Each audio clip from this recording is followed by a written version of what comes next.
வெற்றி வாய்ப்பை அமோகமாக அறுவடை செய்யும் தயாராகவும் இருக்கும் தனுசு ராசி அன்பர்களே. கோச்சாரத்தில் 5 கிரகங்கள் ஒன்று சேரப்போகுதுங்க. அது குறிப்பாக உங்கள் சுகஸ்தானம், உங்கள் குரு வீட்டுக்கு சொல்லக்கூடிய மீன ராசியில் 5 கிரகங்கள் சேரப்போகுது. அதனோட பலாபலனை பற்றி தான் பார்க்க போகிறோம். கொஞ்ச நாள் முன்னைக்கு அஸ்ட்ரானமிகளாக பார்த்துருந்தீங்களால தெரிஞ்சிருக்கும். ஜனவரி மாதத்தில் நிறைய 5 கிரகங்கள் ஒன்றாக சேர்ந்துருக்குன்னு. இப்போ அஸ்ட்ராலஜி ரீதியாக நிறைய கிரகங்கள் சேருதுங்க. அதோட பற்றி தான் தெளிவாக பார்க்க போகிறோம். முதல்ல அனைவருக்கும் வணக்கம். நான் உங்கள் ஸ்ரீ சுபா விஜயகுமார். புதுசாக பார்க்குறாங்க சப்ஸ்கிரைப் பண்ணிக்கோங்க. கேள்விகள் சந்தேகங்கள் இருந்தால் இந்த வீடியோக்களை கமெண்ட் பண்ணுங்கள், பதில் அளிக்கப்படும். முதல்ல கேட்ட கேள்விகள் இந்த வீடியோவில் அதை இன்க்ளூட் பண்ணி சொல்ல போகிறாங்கிறது பார்க்கலாம். முதல்ல தனுசு ராசி அப்படின்னு சொன்னாலே ஃபஸ்ட்டு என்ன சொல்லலாம், தன்னம்பிக்கை மிக்கவங்க, தைரியம் ஜாஸ்தியாக இருக்கும், எல்லாத்தையும் துணிந்து செயல்படக்கூடிய தன்னம்பிக்கை உண்டு. இவங்களுக்கு பாசமும் அதிகம், அதே அளவுக்கு ரோஷமும் இருக்கும். இரண்டும் கடந்து பேலன்ஸ் பண்ணக்கூடிய தன்மை கொண்டவங்க தான் இந்த தனுசு ராசி.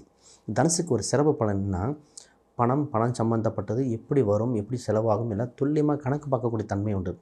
ஒரு சிலர் ஏமாத்தினா கூட தெரிஞ்சே விட்டு கொடுத்ததாக இருக்குமே தவிர இவங்க ஏமாந்ததுன்னு சொல்ல முடியாது.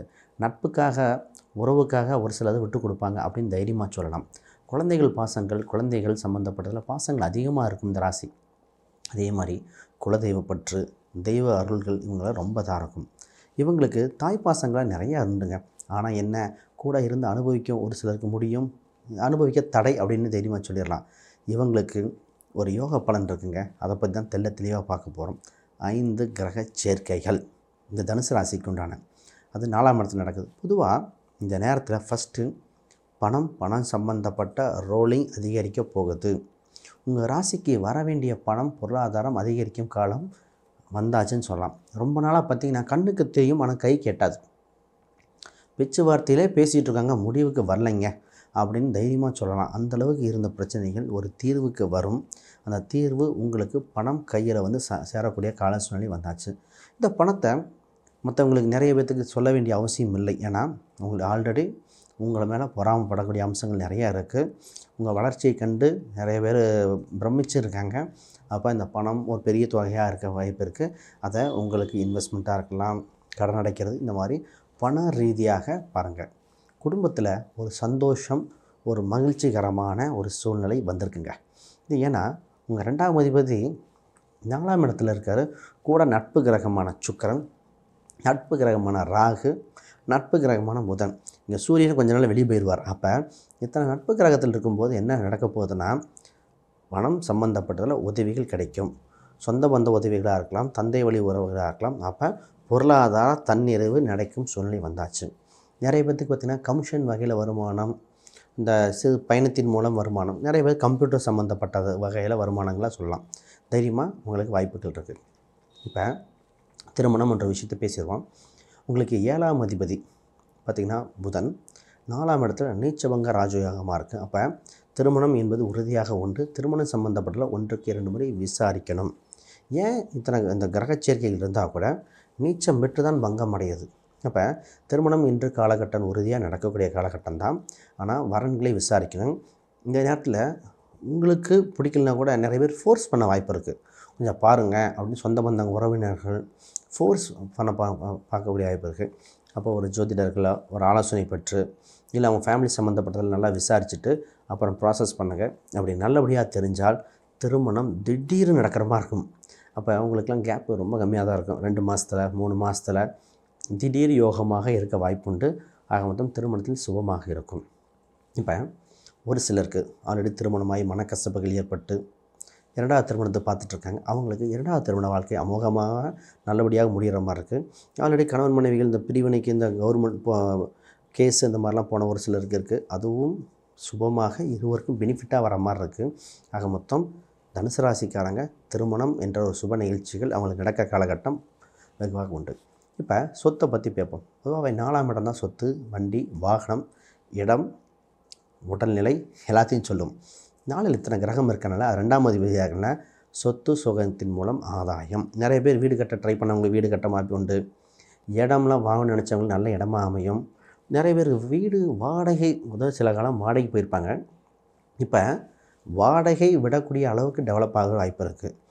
இதில் ஒரு சிலர்லாம் பார்த்திங்கன்னா வீட்டு மேலே கடனை வாங்கிட்டு படாத பாடுபட்டு இருந்தாங்க. அப்போ கடன் அடைக்க ஒரு நிலை ஏற்படுகிறது. இப்போ சொத்து சம்மந்தப்பட்டதில் உங்களுக்கு ஆதாயம். இப்போ அந்த கடன் அடைக்கிறதுக்கு இந்த டைமில் என்ன பண்ணுவாங்கன்னா, ஒரு பரிவர்த்தனை யோகம் இருக்குது. ஒரு பேங்க்கில் பார்த்திங்கன்னா வட்டி அதிகமாக இருக்கும், இன்னொரு பேங்க்கில் வட்டி குறைவாக இருக்கும். அப்போ என்ன பண்ணுவாங்கன்னா, வட்டியை குறைக்க இந்த பேங்க்லேருந்து இந்த பேங்க்குக்கு மாற்றி வட்டியை குறைக்க ட்ரை பண்ணுவாங்க. அது ஜாதக ரீதியாக பார்க்கணும். இன்னொன்று என்ன பண்ணுவாங்கன்னா, நகையை அடக வைத்து அதில் வட்டி கம்மியாக இருக்குன்னு பார்ப்பாங்க. அப்போ இந்த சீர்திருத்தம்லாம் பண்ணலாமா பண்ண வேண்டாமான்னு ஜாதக ரீதியாக பார்த்து லக்னம், தசாபுத்தி அம்சங்கள் என்ன, மற்ற கிரகத்தன்மைகள் பார்த்து முடிவெடுக்கணும். ஆக மொத்தம் இந்த மாதிரி ஒரு சீர்திருத்தம் பண்ணி கடனை அடைக்க வேண்டிய கால சூழ்நிலை இருக்குது. அதை வளர்ச்சி பாதையில் போங்க, உங்களுக்கு வெற்றியை கொடுக்கும். உங்களை பற்றி நிறைய பேர் குறை சொல்கிறாங்க, நெகட்டிவாக பேசுகிறாங்க, உங்களுக்கு எதிரியாக நினைக்கிறாங்க அப்படின்னு நிறைய பேர் கேள்விகள் வந்துக்கிட்டே இருக்கும். அப்போ அந்த இதில் மீண்டு வரக்கூடிய கால சூழ்நிலை வந்திருக்கு. அப்போ அதை பற்றி கவலைப்படாமல் அடுத்து சொத்து விதத்தை பாருங்கள். தொழில் சம்மந்தப்பட்டு 10ஆம் இடங்க. 10ல் 5 கிரகங்கள் பார்வை இருக்கனால தொழில் சம்மந்தப்பட்டதில் முன்னேற்றத்தின் காலகட்டம். சில பேர் பார்த்திங்கன்னா வீட்டிலேருந்தே ஒரு சில ஸ்டாக் வச்சு பண்ணுறது, இல்லை வீட்டில் இருக்கிற ஒருத்தங்க புதுசாக தொழிலுக்கு வரக்கூடிய காலகட்டமாக இருக்குது. தொழில் சம்மந்தப்பட்டதில் சில காலம் பிரச்சனை என்னென்னா, இவ்வளோ உழைக்கிறேன், வருமானம் இல்லை, வரப்பணம்லாம் என்ன ஆகுதுன்னே தெரியல, வரப்பணத்தை கடன் கட்டுறதுக்கே சரியாக இருந்தது, அடுத்த முதலீடுக்கு பணம் இருக்குமா இல்லையா, குழந்தைங்க படிப்பு சம்மந்தப்பட்டது, ஹெல்த் சம்மந்தம், இந்த மாதிரி பணத்தை வரவுக்கு முன்னாடியே செலவுகள் ரெடியாக இருந்த காலகட்டங்க. இது இப்போ கோச்சார ரீதியாக என்ன சொல்லுதுன்னா, வருமானம் அதிகரிக்கும், செலவினங்கள் குறையும்னு காலகட்டம் வந்திருக்கு. அப்போ இந்த நேரத்தில் கையிருப்பு பணத்தை கரெக்டாக இன்வெஸ்ட்மெண்ட் பண்ணி அடுத்த டெவலப்மெண்ட்டுக்கு ஆகக்கூடிய வாய்ப்புகள் கொடுக்குது. இந்த 5 கிரகங்கள் யோகமாக இருக்கிற கால சூழ்நிலையில் வளர்ச்சி நிச்சயம். கொஞ்சம் கவனமாக செயல்படுங்க, இது வெற்றி வாய்ப்பை கொடுக்கும். இந்த நேரத்தில் கூட்டா தனித்தா இல்லை ஒரு சில என் தொழில் அவங்க எடுத்துக்கிறேங்கிறாங்க, பணத்தை கொடுத்துட்டு நம்ம வேறு இது பார்க்கலாமா, இந்த மாதிரி ஒரு சிலருக்கு. ஒரு சிலர் ஒருத்தங்க தொழிலை கொடுக்குறாங்க, ஏன்னா எடுத்து நடத்த சொல்கிறாங்க, பண்ணலாமா, கொஞ்சம் இன்வெஸ்ட்மெண்ட் பண்ண சொல்கிறாங்க, அப்படி ஒருத்தங்க. இந்த மாதிரி விஷயங்கள்லாம் தசாபத்தின்னு பார்க்கணும். நான் கோச்சாரங்கள் தற்காலிகமாக மாறிவிட்டால் பின்னாடி இது ஆப்பர்ச்சுனிட்டி கிடைக்கும், நிலைக்குமாங்கிறது தசாபத்தியை பார்க்கணும். இப்போ பார்க்க வேண்டிய சூழ்நிலை உண்டு. ரைட். மாணவர்கள் பார்த்திங்கன்னா 4ஆம் இடத்துல இத்தனை கிரகங்கள் இருக்கும்போது உங்களுக்கு மனதுக்கு பிடித்த கல்லூரி ஸ்கூல்கள் கிடைக்கும். படிக்க வேண்டியதில் நிறைய சப்ஜெக்ட் படிக்கணும், டியூஷன் போக வாய்ப்புண்டு. ஒரு சிலருக்குலாம் நானே ரெக்கமெண்ட் பண்ணியிருக்கேன், ஹாஸ்டல் தங்கி படிங்க, தொலைதூரமாக சென்று படிங்க, வாய்ப்புகள் அதிகரிக்கும். அரசு சம்மந்தப்பட்ட மானியங்களோ இதெல்லாம் ட்ரை பண்ணுங்கள், வாய்ப்புகள் இருக்குது. அப்போ நிறைய பேர்த்துக்கு அரசாங்கத்தால் ஆதாயம், பள்ளிகளிலே ஒரு ஸ்காலர்ஷிப் கொடுக்க வாய்ப்பு இருக்குது. நிறைய மார்க் எடுத்தவங்களுக்கு ஸ்கூல்லாம் காலேஜெலாம் பார்த்திங்கன்னா கொஞ்சம் ஃபீஸு ஸ்ட்ரக்சர் கொஞ்சம் குறைப்பாங்க, அந்த மாதிரிலாம் வாய்ப்பு இருக்குங்க. நிறைய பேர் ஸ்போர்ட்ஸ் கோட்டாவில் செலக்ட் ஆக வாய்ப்பு இருக்குது. ஆக மொத்தம் கல்வி ரீதியாக ஒரு டெவலப்மெண்ட் இருக்குது, நீங்கள் முயற்சி பண்ணுங்கள், இதை விட்டுற வேண்டாம். ரைட். இப்போ முக்கியமான விஷயம் ஹெல்த், அதை பற்றி பார்ப்போம். அதுக்கப்புறம் வயதானவங்களுக்கு உண்டான ஒரு சில கேள்விகள், அதையும் பார்ப்போம். அதற்கு முன்னாடி யாருக்காவது ஜாதகம், பிரசன்னம், வாஸ்து, நியூமராலஜி பார்க்கணும் தொடர்பு கொள்ளுங்கள். உங்களுக்கு யாருக்காவது கேள்விகள் பதில் இருந்தால் கீழே கமெண்ட் பண்ணுங்கள். புதுசாக பார்க்குறாங்க சப்ஸ்கிரைப் பண்ணிக்கோங்க. ரைட். இப்போ ஹெல்த்துங்கிற பாயிண்ட்டை கொஞ்சம் பார்க்க வேண்டியது இருக்குங்க. 6ஆம் இடத்தில் இருந்த குரு பகவான் இப்போ நிறைய பேர்த்துக்கு பார்த்திங்கன்னா கொலஸ்ட்ரால் சம்மந்தப்பட்டது, சுகர் சம்மந்தப்பட்டது, அஜீரணம் சம்மந்தப்பட்டதாக மாறி மாறி நிறைய பேர்த்துக்கு இருந்தது. இந்த வயதானவங்களுக்கு தான் பார்த்திங்கன்னா ஒன்றும் அந்த கண் சம்மந்தப்பட்டது கொஞ்சம் வந்தது. அப்போ ரத்தத்தின் அணுக்கள் எண்ணிக்கை அதெல்லாம் கொஞ்சம் ஏஜ்டு பர்சனுக்கு வந்தது. ஆக மொத்தம் ஹெல்த்தில் கொஞ்சம் கவனமாக இருக்க வேண்டியது இருக்குது. ஒரு சில இப்போ உங்களுக்கு முக்கியமான டெசிஷன் என்னென்னா, இங்கிலீஷ் மெடிசனா, ஆயுர்வேதமா, ஹோமியோபதியா, யுனானியா, இல்லை எண்ணெய் வைத்தியமா, இந்த மாதிரி ஒரு விஷயத்தை பார்த்து அதில் நீங்கள் எடுத்துக்கிட்டிங்கன்னா சக்ஸஸ் ஆகக்கூடிய வாய்ப்பு இருக்குது. அப்போ கோச்சாரத்திலே ஒரு மாறுதல் ஏற்படுகிற காலகட்டம். இந்த நேரத்தில் நீங்கள் வாங்கக்கூடிய மருந்து மாத்திரைகளை 1க்கு 2 முறை வெரிஃபை பண்ணுங்கள். மருந்தோ பிராண்டிங்கோ மாறிடும். ஆக மொத்தம் சரியான மருத்துவரையும் ஆலோசனை செய்வது சிறப்பு. அப்போ நேரம் காலம் ரொம்ப முக்கியமாக பயன்படுத்துங்க, இது ரொம்ப முக்கியம். சரி. இப்போ குழந்தைகள் சம்மந்தப்பட்ட இதெல்லாம் ஆதாயம் உண்டு. நிறைய காலம் குழந்தைகளால் வருத்தப்பட்ட இந்த ராசி சொல்லலாம். குழந்தைகள் தொந்தரவு பண்ணுறாங்க, குழந்தைகள் சம்மந்தப்பட்டு வருத்தமாக இருக்குது, உடம்பு சரியில்லாமல் போகுது, படிக்க மாட்டேறாங்க, இந்த மாதிரிலாம் ஒரு சில கம்ப்ளைண்ட்டும் இந்த தனுசு ராசிக்காரங்களை குழந்தைகள் சம்மந்தப்பட்ட ஒரு பிடிப்பு இல்லாமல் இருந்தது. இப்போ என்ன நடந்திருக்கு அப்படின்னா, அது என்ன காரணம்னா, ஃபஸ்ட்டு உங்களுக்கு செவ்வாய் என்ற பகவான் 8ஆம் இடத்துல நீச்சம் பெற்றிருந்தது. அப்போ 5-6 மாதம் அங்கேயே பயணிச்சனால தான் குழந்தைகளுக்கு இத்தனை தொந்தரவுகள். அது நல்ல நிலைமைக்கு வருகிறது. ஒரு சில பரிகாரங்கள் குழந்தைகளை கூட்டு போக வேண்டி வரும். அப்படி கூட்டு போயிட்டு வந்துட்டிங்கன்னா உறுதியாக குழந்தைகள் லெவலில் ஹெல்த் வைஸ், எஜுகேஷன் வைஸ் நல்ல டெவலப்மெண்ட் இருந்து குழந்தைகள் மேன்மை பெறுவார்கள். இப்போ ஒரு சில தொழில் பண்ணுறவங்கள பற்றி சொல்லிவிட்டு நான் நிறைவு பண்ணுறேன். இப்போ குறிப்பாக சினிமா சம்மந்தப்பட்ட துறை, கம்ப்யூட்டர் சம்மந்தப்பட்ட துறைகள், மீடியா, அதில் குறிப்பாக டிரான்ஸ்போர்ட், இம்போர்ட் எக்ஸ்போர்ட், கட்டட சம்மந்தப்பட்ட துறை, இவங்களுக்கெல்லாம் ஒரு நல்ல வாய்ப்பாக இருக்குங்க. நீங்கள் டெவலப் பண்ண வேண்டிய காலகட்டம் இதே.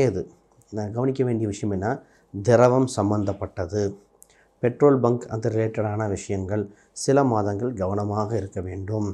அப்போ திரவம் சம்மந்தப்பட்டது, உணவு சம்மந்தப்பட்டது கொஞ்சம் கவனம், மற்றதெல்லாம் கொஞ்சம் வேகப்படுத்த வேண்டிய கால சூழ்நிலை இருக்குது. ரைட்டு. இந்த நேரத்தில் என்ன கோயில் பரிகாரங்கள் பண்ணிட்டா இந்த இதுக்கு ரொம்ப உபயோகமாக இருக்கும் பார்ப்போம். அதை பார்த்துட்டா இந்தந்த தடைகளை விளக்குவதற்குண்டான கால சூழ்நிலை என்ன இருக்குது அப்படி பார்ப்போம். முதல்ல உங்கள் ராசிக்கு சுதர்சன யாகம் இல்லை சுதர்சன மந்திரங்கள் அடிக்கடி சொல்லிக்கிட்டே வாங்க. இந்த சுதர்சன மந்திரம் தான் ரொம்ப முக்கியம். இப்போ சுக்கிரன் பார்த்திங்கன்னா உச்சமாக இருக்குது, ஆனால் புதன்கிற வலிமை கொண்டு இருக்குது. இப்போ சுக்கிரன் புதன் இந்த அம்சம், பாலாஜி, வெங்கடாச்சலபதி இந்த மாதிரி பெருமாள் சம்பந்தப்பட்ட கோயிலுக்கு சென்று வருவது உங்கள் பிஸ்னஸ் ரீதியாக, குடும்ப ரீதியாக ஒரு வளர்ச்சியை கொடுக்கும்.